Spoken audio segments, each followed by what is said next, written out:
चलिए फिर नेक्स्ट देखते हैं कि हमने किस चीज़ में बात करी थी आपके साथ। तो हमने नेक्स्ट जो बात करी थी वो करी थी भैया वैकेंसी में।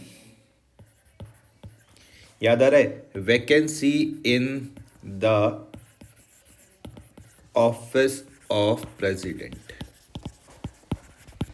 कि भैया ये वैकेंसी कब कब हो सकती है प्रेसिडेंट के ऑफिस में। इस पे हमने क्लास में बात करी थी, आपको याद आ रहा होगा। सबसे पहली चीज़ जो मैंने बताया था आपके साथ, जो चर्चा करी थी, वो थी भैया कि जो टर्म क्या हो गया, एक्सपायर हो गया।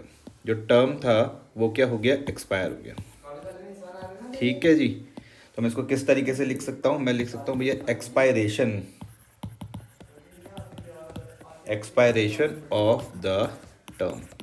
और आपको अभी लास्ट क्लास में पता है कि जो टर्म होता है वो कितने साल का होता है। अगर भैया मैंने कहा कि मान लो कि टर्म था कितने साल का, 5 साल का, 5 ईयर्स का, और जो टर्म पूरा एक्सपायर हो गया, तो जैसी टर्म एक्सपायर हो जाएगा क्या हो जाएगी भैया, वैकेंसी हो जाएगी। इस पॉइंट में एक और पॉइंट समझ लेते हैं। देखो ये जो टर्म है ना 5 साल का, यहाँ पे मैंने क्लास में तुम्हें बहुत ध्यान से समझाया था कि 1 साल, 2 साल, 3 साल, 4 साल और ये 5 साल।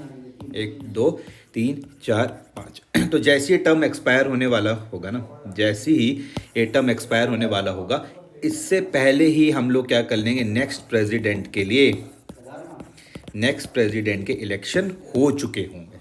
ठीक है, ध्यान से समझना कि अगर मैं क्या कह रहा हूँ कि अगर ये टर्म एक्सपायर हो गया, टर्म कितने साल का था, 5 साल का था, 1, 2, 3, 4, 5, ये 5 साल का टर्म खत्म होने से ही पहले हम क्या कर लेंगे, इलेक्ट कर लेंगे अपने नेक्स्ट प्रेसिडेंट को। ठीक है जी।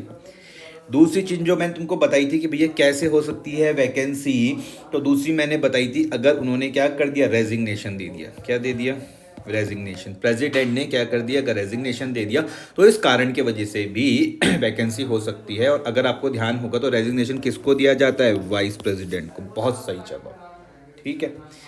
तीसरा मैंने आपको बताया था किस कारण हो सकती है, डेथ के कारण। अगर जो प्रेसिडेंट है अगर उनकी डेथ हो जाए तो ये भी एक कारण हो सकता है। किस चीज का भैया, वैकेंसी का। ये भी एक कारण किसका हो सकता है, वैकेंसी का। इस पे भी हमने बहुत डिटेल में हमने बात करी थी। और चौथा, इम्पीचमेंट। इम्पीचमेंट याद आ रहा है ना, इम्पीचमेंट में मैंने बहुत डिटेल में बात करी है। इससे पहले वाले रिवीजन पे भी हमने इम्पीचमेंट में बात करी थी। तो इम्पीचमेंट के कारण भी क्या हो सकता है, रिमूवल हो सकता है। तो ध्यान से समझो कि अभी तक आपने क्या समझा कि जो भी ये वैकेंसी है, जो क्या है, वैकेंसी कितने कारण के वजह से हो सकती है, 4 कारण। 4 कारण ध्यान में रख लेना। कौन कौन सा था कि भैया अगर आपके पास जो टर्म है वो एक्सपायर हो जाए। कितने साल की टर्म थी, 5 साल की थी। इसमें एक चीज़ ध्यान में रखना है कि इस टर्म से खत्म होने से ही पहले हम नेक्स्ट प्रेसिडेंट के लिए इलेक्शन कर देते हैं। दूसरा क्या था भैया, रेजिग्नेशन था। रेजिग्नेशन किसको देते हैं, प्रेसिडेंट, तो वाइस प्रेसिडेंट को देते हैं। तीसरा कारण मैंने आपको डेथ का बताया। और चौथा मैंने किसका बताया, इम्पीचमेंट का बताया। यहाँ तक कोई दिक्कत तो नहीं। इम्पीचमेंट में इससे पहली वाली क्लास में आपके साथ चर्चा कर चुका हूँ। तो वैकेंसी के कितने कारण हो गए, 4 कारण हो गए। यहाँ तक कोई दिक्कत किसी भी तरीके की, ठीक है। अब इस चीज़ को देखो, यहाँ पर एक और बात समझ लेना, कंफ्यूजन बिल्कुल भी मत करना। मैंने कहा कि इस टर्म के खत्म होने से ही पहले हम नेक्स्ट प्रेसिडेंट का चुनाव कर लेंगे, लेकिन जो प्रेसिडेंट ये इस पूरे टर्म को सर्व करे वो अपना पूरा टर्म क्या करेंगे, कंप्लीट करेंगे। इस पूरे टर्म को क्या करेंगे, अपना कंप्लीट करेंगे। ठीक है, नेक्स्ट प्रेसिडेंट इसके बाद से स्टार्ट होंगे। ठीक है जी। अगर हमने कहा कि मान लो कारण है कौन कौन से, रेजिग्नेशन, डेथ या इम्पीचमेंट, ये 3 कारण को अब यहाँ पे ध्यान से समझना, बहुत ध्यान से मेरी बात को समझना। मैं इन 3 कारणों के बारे में बात कर रहा हूँ।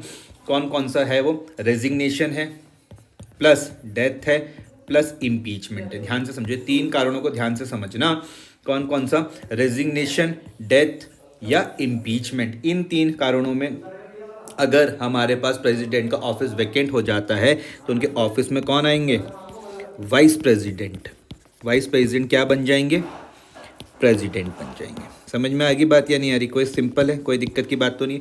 अगर वैकेंसी हुई किसके कारण, रेजिग्नेशन के कारण, तो वाइस प्रेसिडेंट क्या बन जाएंगे, प्रेसिडेंट बन जाएंगे। अगर वैकेंसी हुई डेथ के कारण तो वाइस प्रेसिडेंट क्या बन जाएंगे, प्रेसिडेंट बन जाएंगे। अगर वैकेंसी हुई इम्पीचमेंट के कारण तो वाइस प्रेसिडेंट क्या बन जाएंगे, प्रेसिडेंट बन जाएंगे। कितने टाइम के लिए, तो इसमें मैक्सिमम टाइम दिया हुआ है।